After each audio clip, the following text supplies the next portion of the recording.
This is it, the last lesson for Pre-Calculus 20 before I give you the final exam review tomorrow. Isn't that exciting? So this is on the cosine law, and normally I do the cosine law and the problems separately, so I decided not to bother with the problems. But anyway, and so this is just like the sine law in which we're supposed to derive the cosine law just from basic, well, it's right here, I guess. However, I won't bother talking you through this, so I'm just going to scroll down here now to the law of cosine. So this is when you're dealing with a side, and I've got all the variables kind of mixed around, and you have to watch it because not all the questions obviously will have A, B, C, and there's the one for calculating the missing angle, so we'll just do a couple of examples. Determine the length of the third side of the triangle to 2 decimal places. So we're going to go with our lowercase x and t. And I don't bother putting the variables in there, but you have to make sure, of course, that you don't have variables in here that aren't in here, right? So we're looking for lowercase a, so I'm going to use this one. So a squared equals 6 squared plus 7 squared minus 2 times 6 times 7 cos of 20. That just barely fits on there. And so 36 and 49. And you have to, I would type this in just once. But sometimes it's kind of the calculator that ends up giving you a different answer, so you just have to watch your order of operations and things like that. So there's that one. And then here, determine the measure of angle K.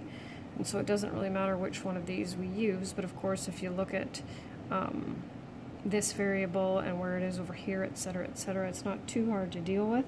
So cos of K, 12 squared plus 8 squared minus 10 squared all over 2 times 12 times 8 cos of K, and then second function 55.77. There's that one, and then one more here, and I'm going to try to make this as easy as possible. I don't know if it's that complicated, but anyway. So I gave you a little flow chart, I think, at the end of this as well. We'll start with side C, and I did this kind of experimentally, and so I'm not going to show you everything though, but we know when it comes to different quadrants, right? When it comes to quadrants 1 and 2, we know that not everything is positive in quadrant 2. And so your calculator, when it comes to the sine law, does not take into consideration which angle you're looking for. So you have to be careful with that. I don't know if I explained it really well, but anyway. So here we're going to start with side C. So C squared equals 11 squared.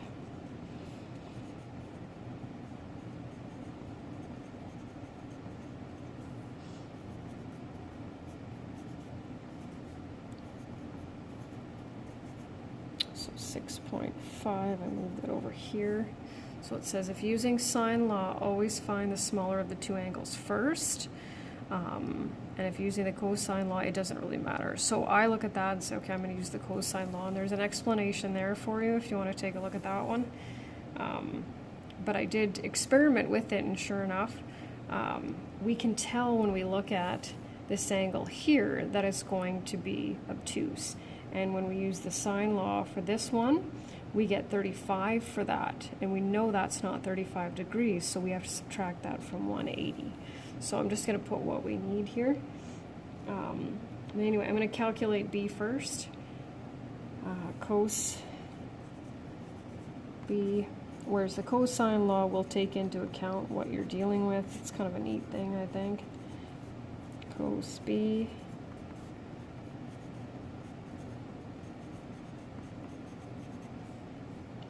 And if you want to check out the notes, I've kind of shown you the way that it works if you use the sine law. So there's that one, and we go. Congratulations. The exception of the final review, all finished. You did it.